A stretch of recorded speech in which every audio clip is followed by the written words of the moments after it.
Clash of Clans has been one of the most iconic and enduring mobile strategy game ever created. Developed by Supercell, it has shaped the mobile gaming landscape for over a decade, consistently evolving through new updates, units, and, and town hall levels. Every new town halls has introduced fresh mechanics, troops, defenses, and strategies, each shifting the meta and redefining how players approach the attacks and defenses.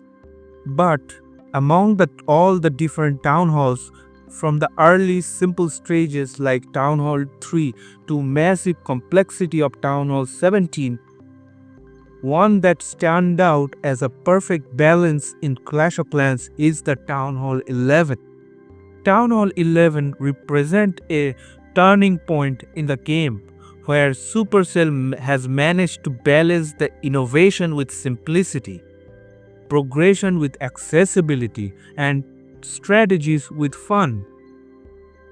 Many long-time Clash of Clans players regards Town Hall 11 as a sweet spot for Clash of Clans progression, and for good reasons. We will explore why Town Hall 11 is the peak of Town Hall and the peak of Clash of Clans in my opinion. Looking at the game balance, troop diversity, defensive structures, and attack strategies, clan wars, and the overall player experience.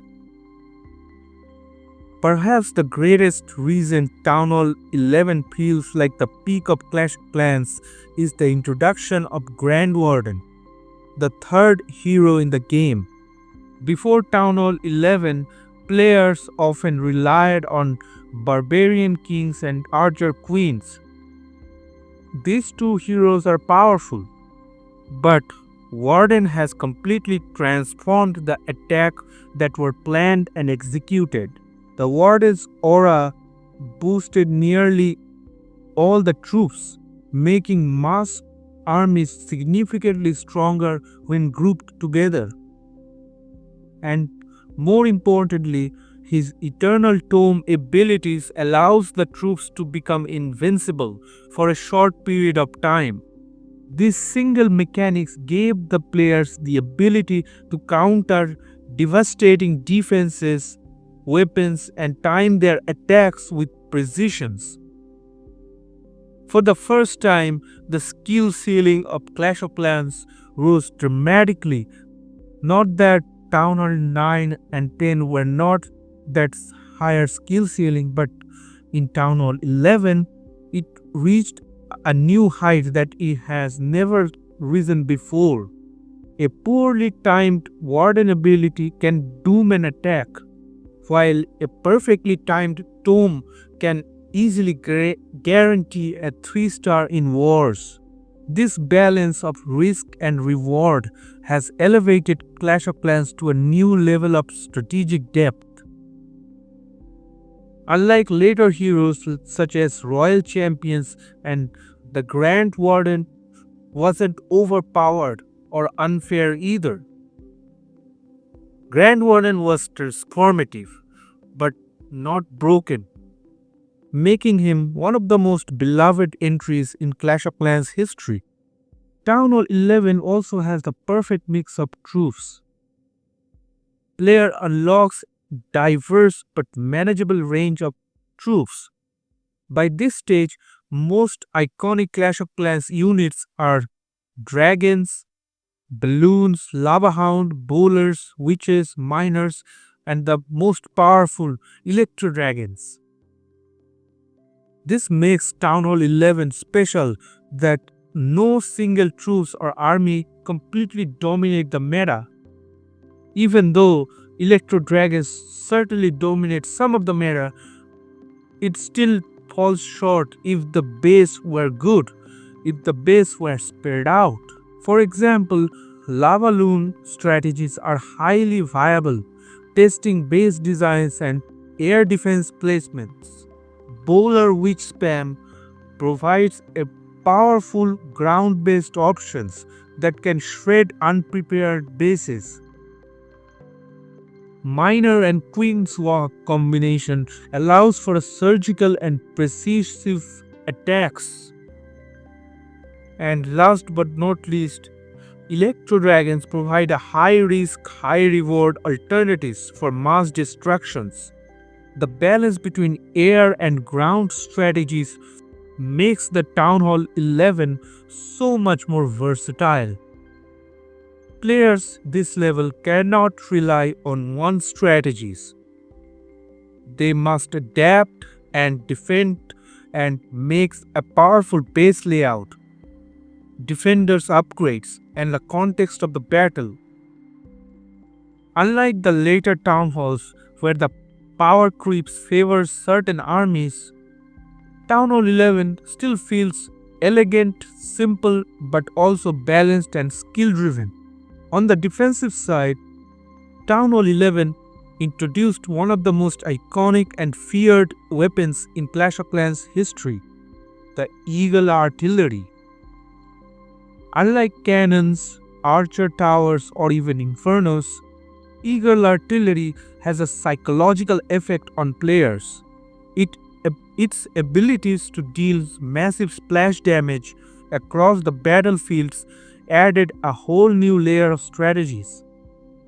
But most importantly, the Eagle Artillery doesn't feel unfair. It was devastating, but it had activation thresholds and predictable patterns. Skilled attackers can still plan around it, bait it, or freeze it at the right time. It most importantly forced the player to think, adapt, and evolve without ever making the defenses feel overwhelming.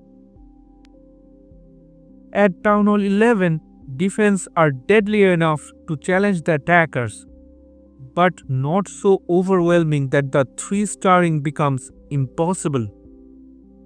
The balance between offense and defense were at its best here, creating a fair but competitive wars.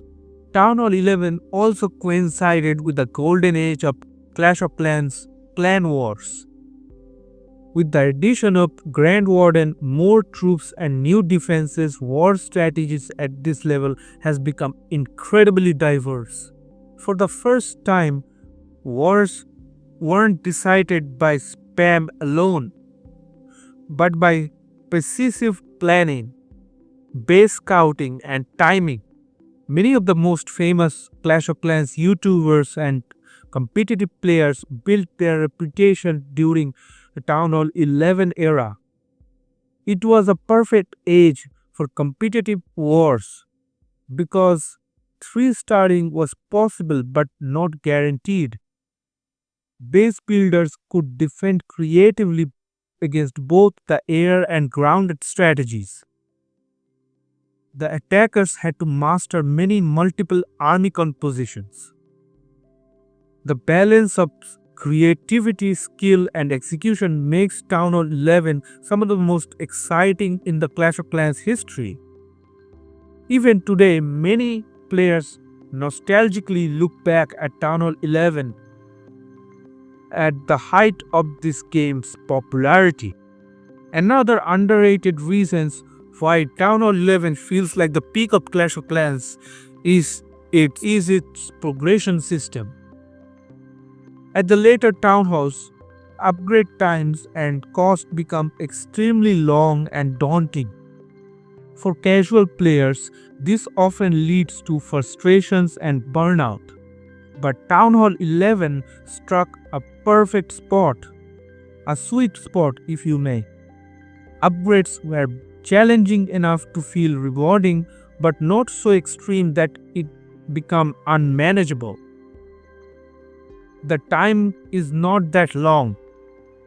Additionally, by the time player reached the Town Hall 11, they had access to enough spells, troops, heroes to experiment and enjoy a variety of strategies, unlike the lower town halls, where the troops levels severely limits the creativity.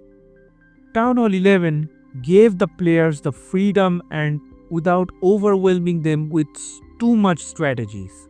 One of the reasons Town Hall 11 shines so brightly in retrospect is the contrast with later levels. Town Hall 12 introduced Giga Tesla inside the Town Hall itself, creating a new defensive layer that felt controversial and often frustrating. Town Hall 13, 14, 15 added more heroes, pets, super troops, which, while exciting, pushed the game into a power creep territory. At higher levels, the armies can feel too overpowered, while the base needed extreme level of complexity just to keep up. The attacks becomes less about creativity and more about using the right meta army with right hero pets. For many long-time players, the complexity does certainly feels like it is a little bloated compared to the elegance of Town Hall 11. Overall, in conclusion, Town Hall 11 wasn't just another upgrade. It was a perfect balance point in Clash of Clans history. The Grand Warden has revolutionized the attacks without breaking the game. The Eagle Artillery added a challenge without being unfair. The troops were diverse and balanced. Defenses were strong but not overwhelming. Times were needed in upgrading, but they were not too long to lose interest. And you really feel the progression when you play the game in Town Hall 11. Clan Wars thrived with strategy and excitement when Town Hall 11 was released. For many players, such as myself, Town Hall 11 represents a golden age for Clash of Clans, where the gameplay felt challenging, rewarding, and fun all at the same time. Even though it has become certainly unbalanced due to hero equipments in recent years, it's still a fun level and a fun challenge to play as. It was the point where Supercell achieved a near perfect harmony between offense, defense, and progressions. While the later Town Halls may have introduced more content, spectacle, and complexity, they have also drifted into imbalance and power creeps. In my opinion, Town Hall 11 remains the peak of Clash of Clans game design, a perfect reminder of how a great mobile strategy can be when balance and innovation meet in the middle. That's it for today's video. Thanks for watching.